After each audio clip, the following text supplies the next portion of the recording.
You are a bricklayer. That's right. You're in construction. You own a company, contracting company, big or small, doesn't matter. But you are a bricklayer. But you don't really open yourself up to, general business, so to speak, mainly because you have a few quote unquote clients that give you all the business you ever need. And that business is coming from, again, what you would refer to as the elites, the super rich, the ultra rich, you name it. Now, you're a bricklayer and you are asked to place, again, obviously when you lay bricks, it needs to be symmetrically, it needs to be perfectly on top of the other, or else, of course, there's going to be issues. And based on, physics and gravity and things like that, it's not going to come out to the way in which the person that hired you would have liked for it. So, point being is that you're about to place one brick on top of another, okay? And you're doing your job. You've been hired by these elites and you're well known within that circle and they always use you. You're their bricklaying guy, okay? Because they trust you. Every time you go to one of their properties, you're escorted around by security, by elite snipers, things like this. And I know some of you may be giggling at that example, but it's real. It does happen. So anyways, point being, as you're placing one brick on top of the other, all right, what you end up noticing is that there seems to be some type of energetic or sort of anomalistic phenomenon. Maybe it's, gravity, electromagnetism. You're not sure what it is, right? You sort of study science on your spare time because you're into it, but you're a bricklayer. That's what you do. That's what you've always known since you were young, right? And you place the brick over top of the other one, but as you do so and it gets closer to the other brick, let me use my hand as an example here, the top brick starts to shake right as you're about to place it on top of the other one, but eventually it ends up going on top. However, the example I give here with respects to that brick shaking before it goes on to the one beneath it represents what is happening to all of us right now, which speaks to a much larger picture of that of the multiverse, that of the, again, reptilians feeding off of louche energy, and of course, again, fractals, fractal physics, you name it. Now, before we jump into this, I would just like to say that we do have a Patreon, patreon.com/Generation Z. We have multiple different tiers and packages for those that maybe are a little bit hesitant, you're not sure what you want to delve into, and you don't want to spend that much money. Totally understandable. However, I would just like to give a very friendly reminder that it is the only way in which the show continues to stay supported. I am extremely grateful for those that choose to sign up, and even for those that cannot, I totally understand, not to worry. Now, let's delve right into it. So, the Devil's Gate, using CENTAUR AI to activate Cube Wetwork acceleration, and in brackets, ethereal software. Now, the word software in brackets is in quotes, or at least it should be if I can fit that into the title there on YouTube, because, again, it's referring to the larger concept that what we view currently in our modern day, day-to-day tasks of using our phone, our laptop, and what have you, that is software that we know it. But what if there's a different type of software, so to speak, right, relative to our perception and understanding of, again, the English language, right, deriving from Latin. So let me minimize my screen here.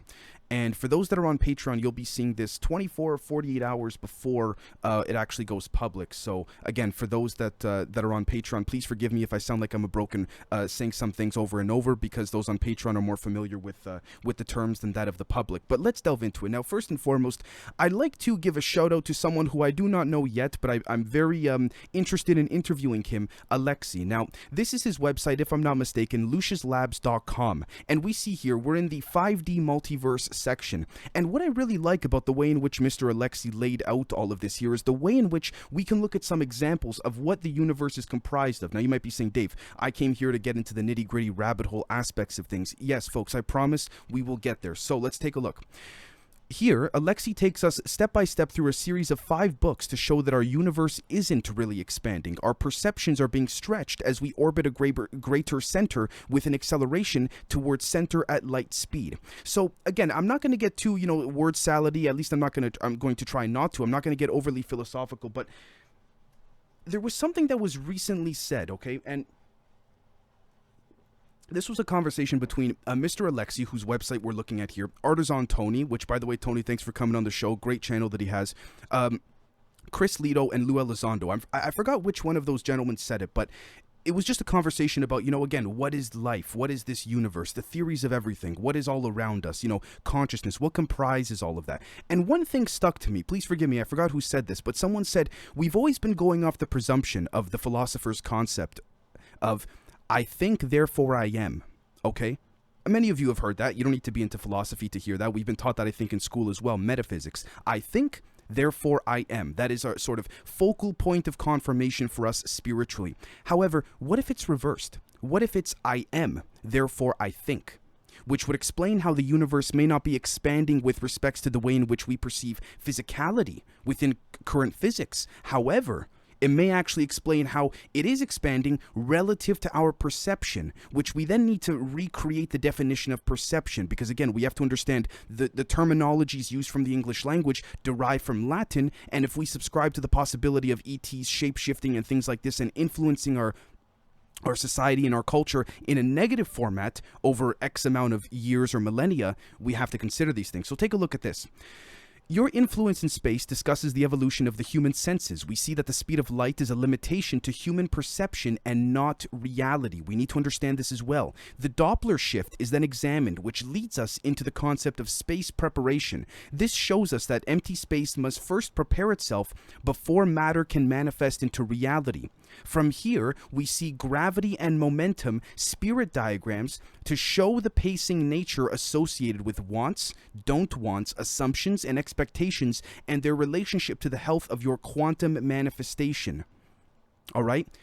We discuss conscious projections as well as space preparation. We also discussed the concept of the magic square turned magic sphere in relationship to the mind, body, and spirit diagrams. I couldn't help but think personally, Mr. Alexi, that this has to do with, again, with what Graham Hancock said on Joe Rogan a few years back, pertaining to, again, the Mayans, if I'm not mistaken, or the Sumerians, squaring the circle, as they would call it, or squaring the cube. Please forgive me. Right? And again, it also seems to be reminiscent of that of what is seen within craft, right? Within a more higher altitudes by Air Force pilots. But anyways, take a look at this. The liquid state universe describes the universe as if it is all light. We see that matter forms at nodes of overlapping electromagnetics. We don't really move through space, but more so manifest through space as matter blips in and out of solidity. Interesting, again, that this would subscribe to that of us going higher, but not, moving up, but not moving up in height. If you check out the previous live stream that we looked at, this leads into electrogravitics and gravitational lensing as forms of faster than light travel. From here, we see that matter has a natural mode of manifestation. This implies that each being has a golden spot of creation. All right. What's interesting here is that we notice from here, we see that matter has a natural node of manifestation. Let's try and reinterpret that, if you will. And I'm not trying to be all mumbo jumbo, make connections where there aren't any. But point being, would that not subscribe to that of a simulation proposal or that of a video game, which we looked at in previous, not only public episodes, but even more so in members only episodes? Patreon.com/Generation Z, simply because, again, this would justify or at least bring substantial evidence to corroborate what people like Brandy, Rena, Nat, Kevin, Lewis have been speaking of. Even Scott, thank you so much, brother. In the concept that we are living in a video game, and just like the holodeck in Star Trek, if we don't turn around to look at what's behind us, it has not rendered for us relative to perception. So is that reality if it hasn't rendered? You see what I'm saying, guys? So sorry for the constant rambling. Just wanted to make sure that we understood that concept there. Now, let's take a look at timeout.com. Exploring Devil's Gate, a portal to hell in Pasadena. Okay, now what's interesting here is that here are the only facts that we know. Again, timeout.com, and I quote, Devil's Gate lent its name to a nearby dam and gated channel constructed in 1920 to control the now feeble floodwaters from the San Gabriel Mountains. But fall down the rabbit hole of a paranormal enthusiast and you'll find a few common threads involving Aleister Crowley, L. Ron Hubbard, and Jack Parsons, the infamous Jet Propulsion Laboratory co-founder. As for those on Patreon, you'll know that, again, this whole concept of magic, for those that are not even into the woo-woo side of things, so to speak, physics substantiates what we can call magic. And also, sorry, one last thing I wanted to mention going back here. These circles, does this not remind us again of the concentric circles, particularly for those on Patreon? Or that of, again, the zone of proximal development that the phenomenon seems to be doing with respects to interacting with us. But as Jacques Vallée says, it gets close to the point in which we can understand and experience the phenomenon, but not into a point in which we can render it with our current sensors, or our current senses, excuse me, right? Anyways, we'll see here. As well as mentions of Native American lore moonchild rituals and even the 7 gates of hell. All right. So again, we see Aleister Crowley, the infamous occultist, L. Ron Hubbard, the infamous Scientologist, and Jack Parsons. All right. Now, what we'll find is that there are deep energetic connections. As we see here, the trail starts at the end of La Canada Verdugo Road, a perfectly pleasant cul-de-sac that gives way to a bleak path across the dam. I'm already feeling silly at this point. There's nothing more than a dried up riverbed and some majestic concrete arches. You can even see the top of the so-called Satanic Rock from the top of the dam. But interestingly enough, what you will notice here is that, again, this person says there's nothing more than a dried up riverbed and some majestic concrete arches. That's all you would need with respects to conducting physics from a topologist perspective. In my humble opinion, I'm not saying that is a fact, but again, you know what's interesting about this? This right here, what this journalist is saying, oh, I'm already feeling silly. Why is he feeling silly? Because he's reporting on something that nothing is there. But how is nothing there? How does he know that for sure? Or how does she know that for sure? Did we not just look at, again, these different theories of perception, like loading and rendering in a video game? Not only that, but exactly what this journalist is describing here. I can't believe this has been in front of our face for so long. I can't believe I didn't catch this earlier. But what this journalist is writing in the highlighted words I have here describes this right here. Wikipedia.org. The many-body problem. The many-body problem is a general name for a vast category of physical problems pertaining to the properties of microscopic systems made of many interacting particles. Microscopic here implies that quantum mechanics has to be used to provide an accurate description of the system. Interesting again how quantum mechanics, correlations and entanglement and wave functions seem to be corroborating and coming back, to the concept of understanding the theory of everything, so to speak, right? Interesting how it seems to be coming back to this, but for some reason on the surface, quote unquote, we can't harness quantum entanglement or quantum energy. Oh, really? Interesting. We can't, right? Okay. Well, let's take a look at this right over here. Forbes.com. CENTAUR Labs gets $15 million to improve data for healthcare AI. September 3rd, 2021. Now, again, keep this in mind. CENTAUR Labs, as in the title. Let's also keep in mind Devil's Gate in Pasadena. All right, let's also keep that in mind as well. Now, take a look at this. Artificial-intelligence.cioreview.com. Reconciling the AI-human conflict with the CENTAUR model.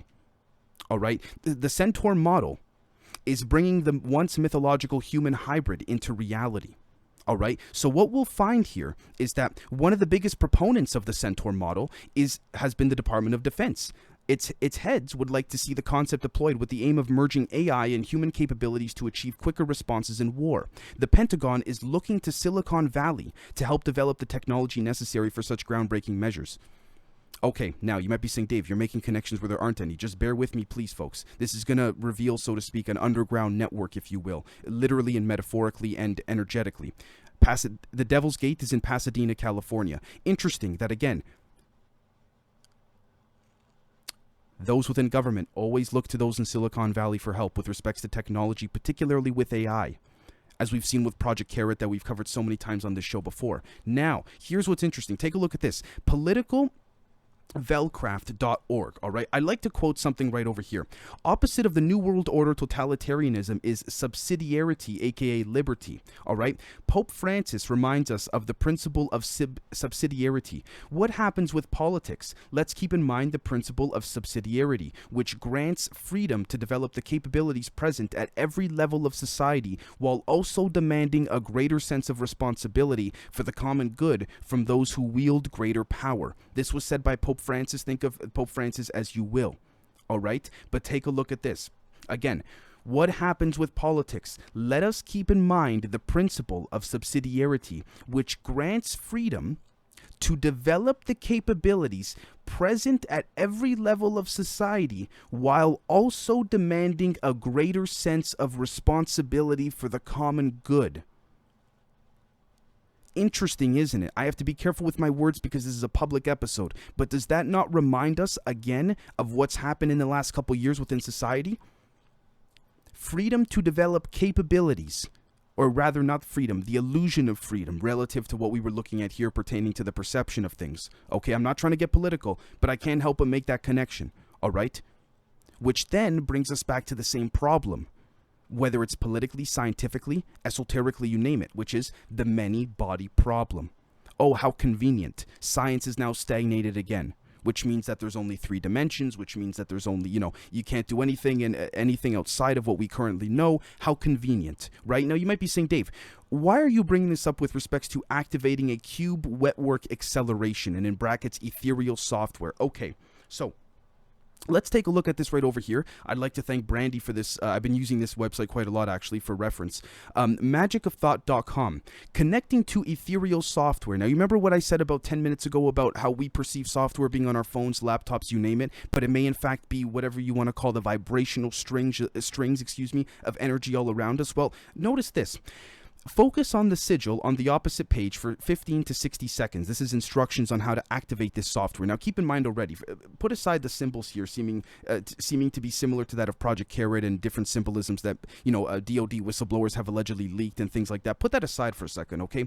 What we'll notice here, again, is that this has to do with what Dan Winters, relative to the recent live stream we did on the advanced session with Ani Riel, talks about pertaining to expanding the wave and intent. Not only that, but this also has to do with topology, okay, which allegedly, again, is something that is, pseudoscientific. It's not really touched on. It's iffy. It depends. Take a look at this. The whole thing is one sigil. Each symbol that makes it up is independently bound to the ethereal software, then combined into the sigil for redundancy. There's no particular technique to looking at the sigil, but focus on it. Don't just glance on it. Focusing for longer won't do any harm, but shouldn't be necessary. It is talking about activating this ethereal software on the sigil using these symbols. All right, but take a look at this. The software will connect to you, but it will wait for a command before doing anything else. You may not even notice the connection, especially if you're new to magic. That's fine. We'll teach you some commands in a minute. Now, before we go on, I just want to say very quickly as well that we'll notice here that for those that are saying, Dave, what do you mean this software? Can I touch it? Can I feel it? You can feel it with respects to intuition and entropy. Something that, again, entropy was thought to be pseudoscientific a handful of years ago, and now all of a sudden is scientific. And what film I would advise you folks to look at to describe entropy the greatest? The film Tenet. It's not simple, it's complicated, but again, it's very, I would dare to say this is sort of the best way in which to do so. Now, some people think that activating this ethereal software tends to be able to activate, again, this mind control grid. You're not really activating the harmonics of the planet because you have a mind control frequency grid, or maybe multiple of them, over top the natural one, right? Which goes back to the example I gave at the beginning of the brick being placed on top of the other one, right? With that little bit of a resistance at first. Sort of like when you try and push a positive and negative charge of a magnet against each other. It's that same concept. Now, here's what we'll find. The CENTAUR AI from the Pentagon, okay, the program in which they want to keep pushing for, which is, again, the synchronization of human and AI intermergence, make of that as you will, uses ethereal software, okay, from the quantum physics level, using microtubules in the brain. And how do we know this? Well, take a look at this. ScienceDaily.com. January 16th, 2014. So this is nothing new, folks. Discovery of quantum vibrations in microtubules inside brain neurons supports controversial theory of consciousness. Oh, really? Controversial, really? As Sir Roger Penrose proposed many years ago, it might have been quote-unquote controversial because it was too early for the masses. But again, going back to the concept of concentric circles and what we see that we know to be fractal cosmology, right? Maybe magic is just science we cannot understand within this realm. Or even greater than that, it is all science or all magic relative to the ethereal software topologist perspective that needs to be expanded and shrunk again in order for that motion of entropy to be, I guess you could say, reinvigorating itself, so there is no beginning nor no end. I'm sorry if I'm confusing some of you. I know this seems like a bit much, but anyways, we need to then look at fractal cosmology. Then we're going to get into the real nitty-gritty things of all of it. In physical cosmology, fractal cosmology is a set of minority cosmological theories which states that the distribution of matter in the universe, or the structure of the universe itself, is a fractal across a wide range of scales. More generally, it relates to the usage or appearance of fractals in the study of the universe and matter. A central issue in this field is the fractal dimension of the universe, or of matter distribution within it, when measured at very large or very small scales. All right? Now, again, for those that want to get a bit of a visualization of fractals, take a look at this. You're going to see why I'm bringing all of this up shortly, folks. Please forgive me if I'm confusing you. Now, again, Fractals, it expands. We can think of Dan Winter, you know, the spinner, the wheel. We can think of Ani Usaro with the concept of, again, etymology, constantly referencing these angles of geometric, I guess you could say, sanctity, if you will, and all of that. And I'd like to thank, of course, Ani and Dan for their contributions to the Gen Z community. Now, this is when it gets really interesting. Okay, so we see here, microtubules and quantum entanglement, a possible basis for memory and consciousness. All right. Now we see here that the first level of neural interaction would include quantum entanglement among tubulins of the same microtubule, as is the case for all molecules. In neurons, tubulins exist in a crowd molecular environment and perturb other molecules as they undergo chemical and physical changes. All right, I'm going to stop there because I'm not trying to confuse anybody with word salads, you name it. Now, this is when it's going to get real interesting. So keep in mind the concept of microtubules in quantum physics, fractals, again, Devil's Gate, and what the Pope said about subsidiarities. All right. Ironically enough, subsidiaries, seemingly a close word to that of, again, the concept of using smaller companies to carry out different orders, if you will. And speaking of carrying out orders, when I say in the title, the Devil's Gate, using CENTAUR AI to activate Cube Wetwork acceleration. All right, this is when it's going to come full circle, so you don't think I'm a crazy tinfoil hatter, so to speak. You see this right here, folks? Now, tell me if I'm crazy. I'm pushing it a little bit, but I don't care because this needs to get out there in my humble opinion. So Nancy Pelosi at the State of the Union, she did that very weird rubbing her knuckles clapping thing, right? Okay. Long story short, Lindsey Graham tweets out, is there a Brutus in Russia? Is there a more successful Colonel Stauffenberg in the Russian military? The only way this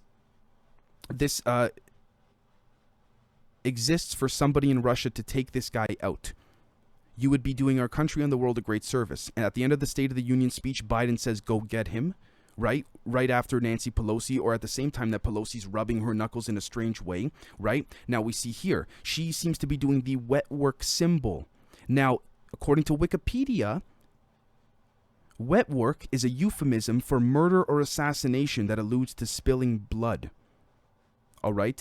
And I quote, the intelligence service became infamous as a subcontractor for the KGB and earned a grim reputation for its particular expertise in, quote, wet work, the assassination of enemies, end quote.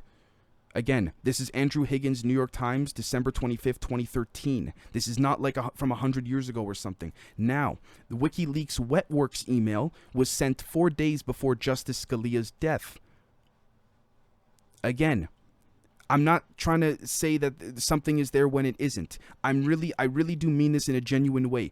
Decide for yourselves, folks. And what I mean by that is, again, you have lots of eyes on the State of the Union that recently occurred. You have Pelosi and everyone focusing, why is she doing that? Did we ever think maybe it's possible that they wanted this to go viral? Because they wanted Pelosi's clip of doing this to go viral. Why? Because using ethereal software, the manifestation of your intent, relative to working on a large sigil that the elites seem to be attempting, using the CENTAUR program from the Pentagon, merging AI with that of, or attempting to at least, with that of natural, I guess you could say, genetic soul beings, if you will, seems to be doing exactly that. And we can corroborate this, why, or how, excuse me, with this right over here, October 2nd, 2019, Vice.com. Did Canada just admit UFOs are real with a new coin? A UFO reportedly crashed near a small Canadian fishing village in the 1960s. Now, the Shag Harbor incident is becoming commemorated by the Royal Canadian Mint. Which is interesting because the Canadian government has issued a limited edition glow-in-the-dark coin to commemorate one of Canada's most important historical events, a UFO crash. The Royal Canadian Mint has produced 4,000 coins. You know what's interesting about all of this? Those coins were developed, interestingly enough, excuse me, let me just make sure that I have all of my notes correct here, in Pennsylvania, in the Malvern district, if you look into some of the details of where the coins were manufactured. Now, interestingly enough, I would like to thank Scott so very much for this, brother. This really puts the icing on the cake in my humble opinion. We'll see right over here. MapQuest.com. We see the Vanguard Group, again, BlackRock, Vanguard, and of course, BlackRock and Vanguard. This is in Pennsylvania, just one of their offices, but they're partnered up with, again, BlackRock Neurotech, the leader in brain-computer interface technology. 34 people around the world have an implanted brain-computer interface. 31 of them use BlackRock technology. Oh, how convenient, so to speak, right? Now, if we head over here, theparanormalist.org, flaming UFO over Canada, February 28th, 2022, just a few days ago as of the time I'm recording this. Again, do we think this is a coincidence? This appeared in Quebec. Now, here's what gets even more, I guess you could say, creepy, so to speak. The flaming craft over Quebec appeared over an office called CUBOID subsidiaries. All right. Now, it's very difficult to find out in what this CUBOID subsidiaries based in Quebec is all about. It's just a bunch of numbered companies that eventually goes overseas. All right. Normally, I don't mention this stuff in a public episode, but I wanted to really push the limits here today. Take a look at this, though. Pennsylvania Corporate Cube Center, Cube headquarters, 5 Old Lancaster Road, Malvern, Pennsylvania. Cube Construction Services, LLC, Pennsylvania. The Cube Corporation, Philadelphia, Pennsylvania. Interestingly enough, what we'll find is, let me just make sure that I have my notes here. Yes, thank you. Is that the Malvern Postal District in Pennsylvania, all right, in which we'll find a lot of these businesses reside, is less than half a mile from the Vanguard compounds, which also has a corporate center called Cube. I'd like to thank Scott so very much for this. Scott, brother, I'm not sure if you even knew to the extent in which it reached, but it goes very deep. Now, going back to the concept of Devil's Gate, here's what we're going to find very, very interestingly enough here, is that according to interestingengineering.com, February 26, 2022, in the last week as of the day I'm recording this, again, this is how they sort of cover it up while there's a big distraction of war going on. And I don't want to, no disrespect to those that are allegedly actually dying on the battlefield. Again, just because things are a theater or distraction doesn't mean innocent people don't suffer, as I say in the Kraken. But we see here, an energy company plans to dig 6 to 12 miles to make geothermal energy accessible to all. Digging deep enough could unlock near limitless clean energy. How convenient. You don't think that they already have this underground?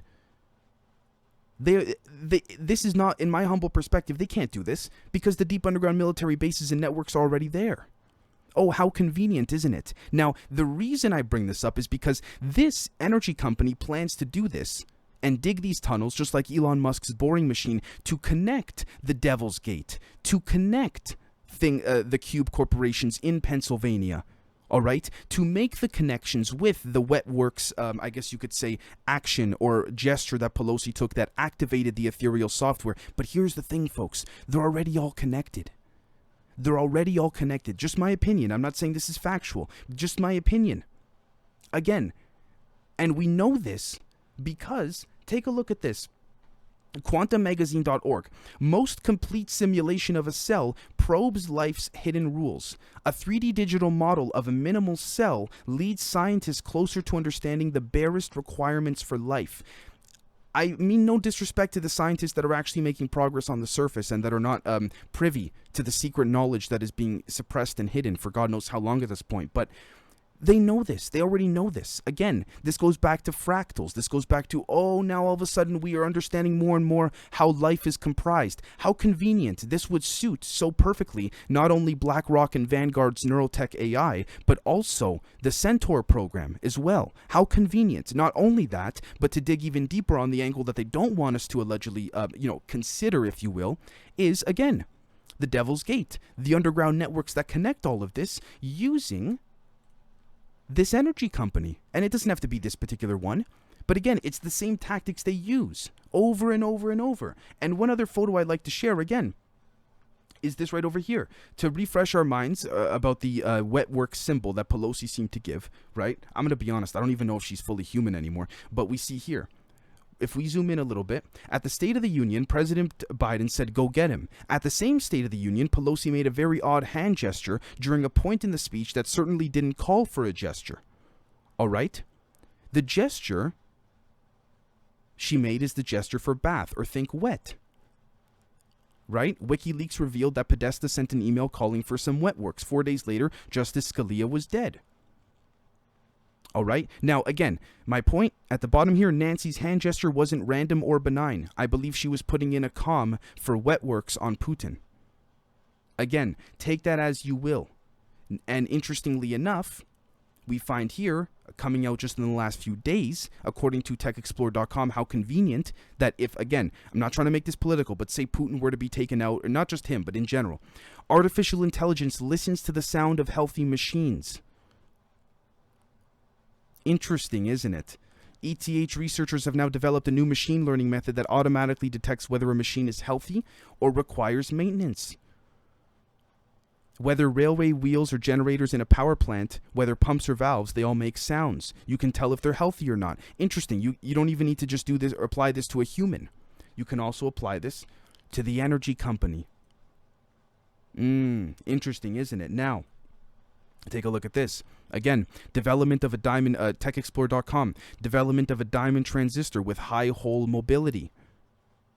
Using a new fabrication technique, NIMS has developed a diamond field effect transistor with high hole mobility, which allows reduced conduction loss and higher operational speed.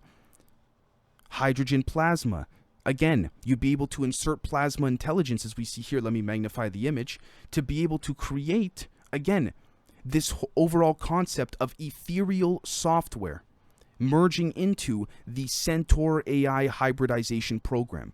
Okay, now, finally, take a look at this. This was the feature story of February 24th, just a handful of days ago. TechExplorer.com, again. Study shows that individual neurons could learn by predicting future activity. Oh. Interesting. Look at this.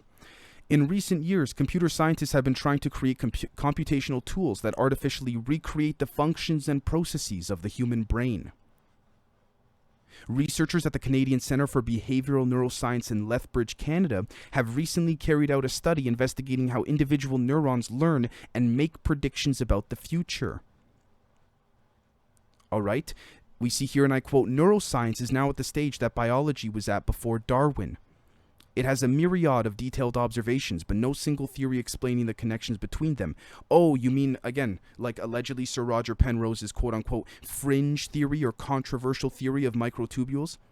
Thus, the big quest in neuroscience is to find unifying principles to explain how the brain works. Our work was aimed at contributing to this quest, end quote.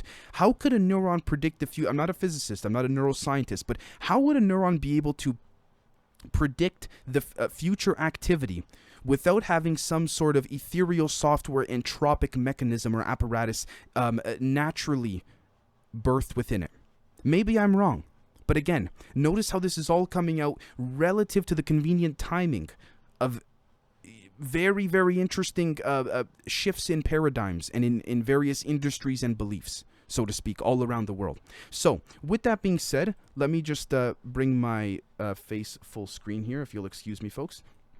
With that being said, I hope you folks enjoyed this episode. I know that it may have been a little bit confusing, but overall, let me just sum it up, generally speaking. We're seeing a multifaceted operation relative to where these cubes are being placed perpendicular and parallel to an underground network that is attempting to merge hybridization of ethereal software, and we see on the surface the symbols and sort of cryptic messages being used to activate a certain protocol occurring not just esoterically but underground as well, literally within anywhere from 2 to 20 miles underground. And if we go deeper than that, then you're talking subterranean networks. That's different from the deep underground military bases, but you get the gist of it. Now, with that being said, I hope I wasn't overly confusing, so to speak, and we'll catch you all very, very soon. Cheers.